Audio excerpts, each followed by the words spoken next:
I don't know about you, but for me, I can't fake feel bad for somebody.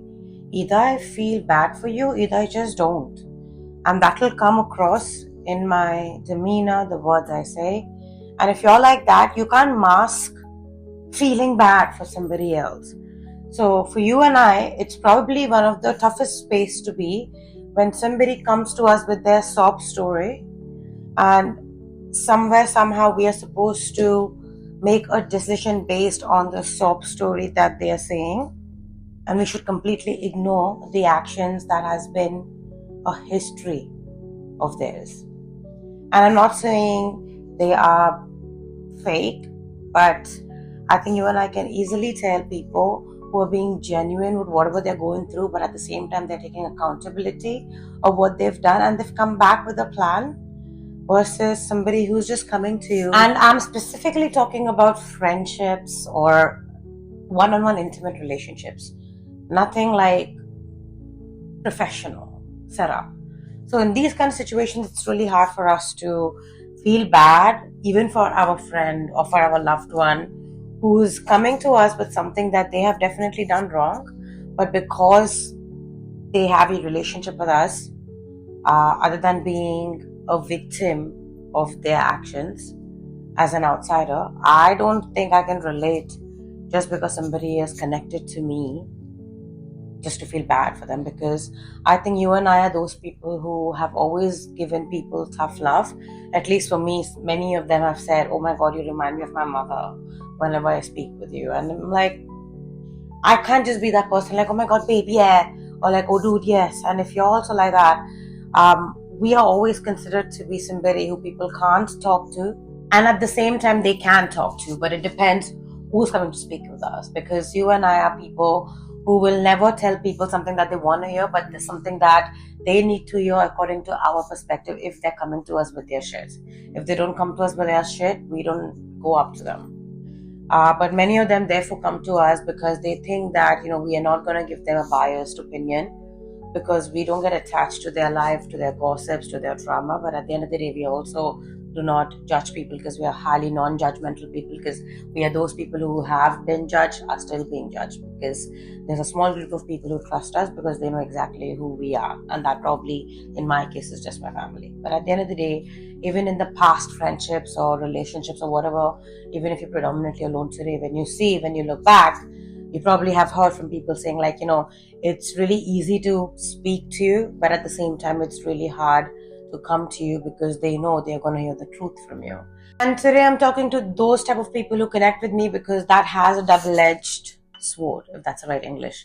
It kind of backfires in different situations, because in many situations we can't help but just be outspoken, or even if you're not outspoken, we once we see something we can't unsee it, and when we can't unsee it, we can't not say what's on our mind if somebody comes and asks us how it is and why it is. Because I feel a lot of it goes back to childhood, at least for me, because that's how our parents were, because they always kept it real with us, but they also loved us in a healthy way. But also coming from a baby boomer Gen X generation, they didn't see love from their parents, so they couldn't show us in a way how we show our kids as millennials. That's what I believe.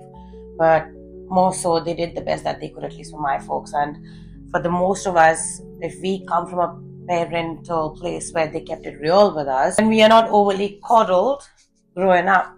And for some of us kids, society was the worst to us.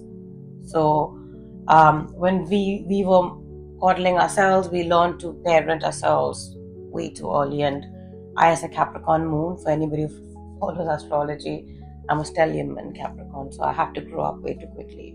But anyways, going back, so if you are from that place, it's really hard for you to now coddle people.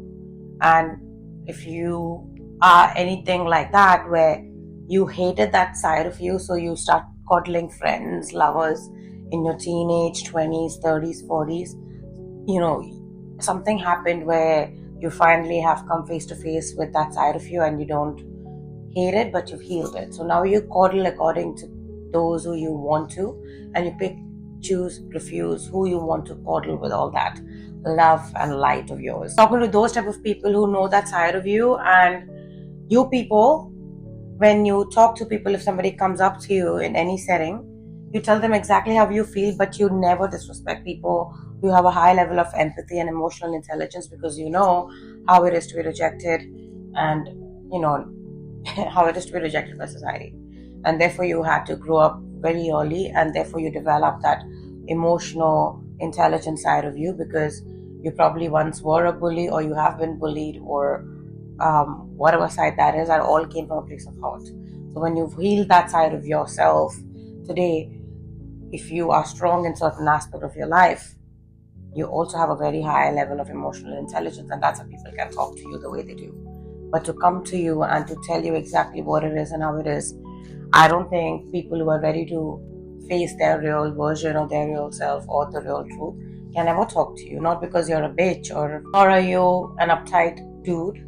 Well, you are a bitch or an uptight dude for those people who rather still chill with enablers, even if they were your friends, confidants, lovers at one point. The reason why you guys didn't work out because they rather chose and be with the enablers, and therefore you're not in each other's lives. Because from being an enabler to yourself first and to them, you started keeping it real with yourself, so you started keeping it real with them. So cut short, you are where you are. And if you are those people today who, there is a group of people who respect what you have to say, but they will come to you where they are ready to also change a certain aspect of their side because they saw you do that, because they saw you be difficult with yourself or real with yourself. And some of us, we could never be very easy on ourselves, because I think we can never genuinely truly be satisfied or happy till date. And when I mean we can't be completely satisfied, it's not like we are unhappy people or we are not like satisfied with life. It's just that we get something, we achieve something, and we still jump on to like, okay, what's next now?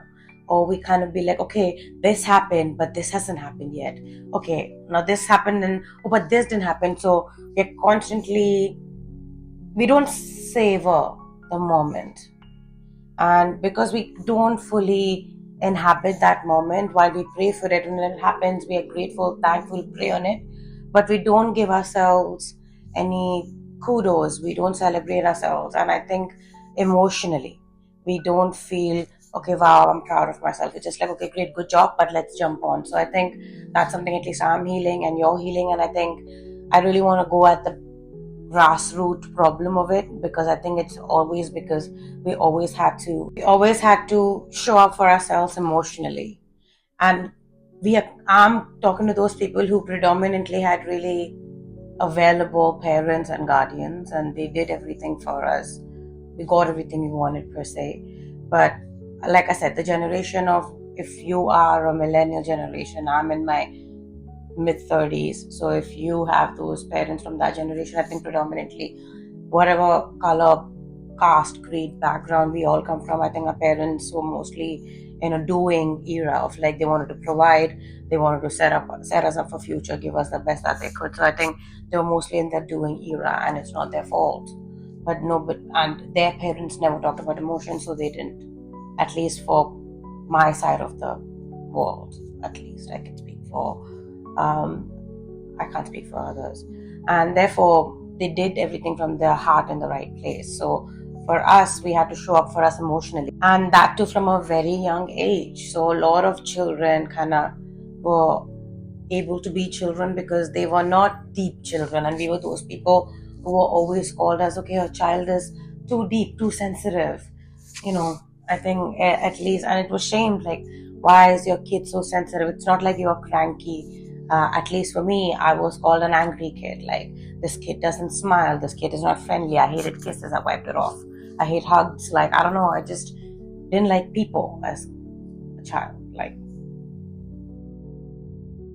anyways, I was an extremely sensitive kid. Like, I felt everything very deeply, but I just couldn't channel it properly. And my teenage was crazy. I couldn't have the right channel to.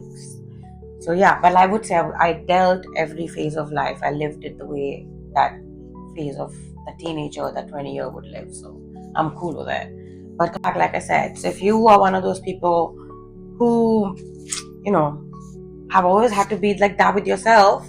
And while you put up the facade of like, people pleasing you, where you coddled people to a fault where you didn't know where to put the brakes, because at the end of the day, you didn't want to coddle this friend, this person, but at the expense of saving this toxic relationship with this friend, this lover, this person who capitalized on that fact that you are coddling them, even if they're wrong. They never apologized to you. Now, looking back, that friend never apologized to you. They never said sorry to you when they should have.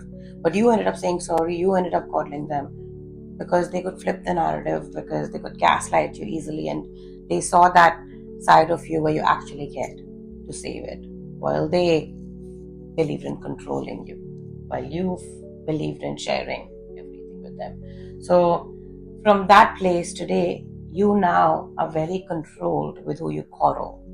And the best part about you, one thing that you have maintained, is that you still kept it real then, you keep it real now. But then you kind of made excuses of why you feel the way you feel. Now you tell how you feel the way you feel, and you don't feel bad about it, but you'll come with your proof, you'll come with your backup, with your solution, so people know, okay, whatever you're saying does fucking make sense and it is valid. At the end of the day, emotions can't be said wrong or right, but your actions is wrong or right. So you don't act. But if people come and ask you your opinion, and if you like it, you'll fucking appreciate it. And you and I are one of those people who'll compliment a stranger walking down the street, girl, you fine as fuck, or dude, you fine as fuck. You know what I mean? Well, I don't tell men like that, but at least. Similar sex, I will compliment a female, like, hey, I love your hair, blah, blah, and go on with my fucking day. But these are the same bitches who will hate on you with your presence. But anyways, going back. So now, you and I can't fake feeling bad for somebody. If we genuinely feel bad for you, they will fucking know. And we will do something in our power that we can to at least alleviate some type of pain without taking on the energy and, without crossing boundaries, because our peace comes first. But at the end of the day, we will not break our back for somebody else. But we will also make sure that we are there for somebody else in any which way possible, even if that means just listening to them and helping them in any way possible. But one thing that will rile you and me up is if somebody now again comes back thinking that they can play on the same emotions, fake it, and give us a sob story to reel us back in. Because that's when they will see the dark side of you and me, which I'm fucking scared of my own dark side, and you as well. So that is not a fucking option anymore. But now you and I have a reputation of being difficult, outspoken, just what does he think of himself, what does she think of herself, but nobody knows your battles behind closed doors. These are the same people who take advantage of it, and now because they don't get that side of you are the ones who start the propaganda, and they have their fucking followers. At the end of the day, we can't shut nobody up, but you can't tell people, oh, you can't do this, you can't do that, and then jump in back. So there's a certain way people can come to you now, and you make that clear. And you make that clear because you keep yourself on that level, on that discipline, and you are the hardest on yourself when you break your own boundaries. So why not be the same with others? Because at the end of the day, at least you get to be real with yourself, and people get to be real with you, and that's how you form something genuine. That's how you form something on a soul and an emotional level, which is not easily broken by third parties or by your own fucking self. Because we all carry trauma, and now at least we don't let that trauma take control of us. And at least we have those real people who keep it real with us as well. So while we keep it real with them, they are receptive enough because they respect that about you. And now you also get to hear their side of their perspective without them imposing, because it's a very healthy realism from them, because you both have felt the pangs of society hating you for it, and now today when you talk, it's more equal with each other, and in whatever form of friendship, relationship that may be. And at least that is something that I kind of value and seek and pray for, because at the end of the day, I also need to know, and I need to respect you enough to know and agree. And if I agree and if you agree with me, it's a exchange of information. It's an exchange of spiritual, emotional, mental, physical connection. And if that is there, when you connect emotionally, mentally, spiritually, everything else follows. And that's what at least I want in friendships and lovers, and that's it. So now it's no longer quantity. I come from a place where quantity was everything and quality didn't mean shit to me. When I was always deep as a child, as a person, and I was finding my space within people who did not have any depth, and I was always empty when I sat with myself. So I'm finally okay being by myself, but I will want to find somebody who will have that exchange with me. And you should seek someone like that too, who will not see you as emotionally unavailable, but who will actually value the words and your presence. You will value their presence, and you will never have to make each other feel like, oh, this is why my opinion is important and why you should pay attention to it. The moment you have to tell somebody, okay, why you should listen to me, you've lost the essence of the conversation. So these are those rare people that we meet, if we are lucky enough in this lifetime, who we don't have to even tell like why you have to listen to me. It's like we both understand its perspective, and we are both interested in perspectives because we are interested in broadening our thinking, thoughts, and how we live and how we imply those actions in our life. And therefore we both are okay to keeping it real with each other, and we both, when we feel for each other deeply, we actually feel it. But if we don't feel so deeply about it, we are okay keeping it real with each other and not feeling bad about it or suddenly becoming nemesis. You know what I mean? Because there is no ego, but there is healthy ego, and we both respect each other's boundaries for self-respect. Because respect and love go hand in hand. It's not one above the other, just by the way. So find your own, and at the end of the day, if people want to put whatever adjectives against your name, is fine, because those who value what you have to say, they will come to you, because you're not sour, you just keep it real, and you also love and shower people with compliments and blessings, but you keep it real if it is real. And if that's not what you want to say or give people, you don't, but you at least do not break people's spirit when you say it. And that's the difference, because you know how it feels to be broken spiritually, emotionally. So you give power to people even when you keep it real with them. You show them how it is to be broken and to find their way back. And why do you feel the way you feel? You don't curse them and make them feel small about themselves. I love you.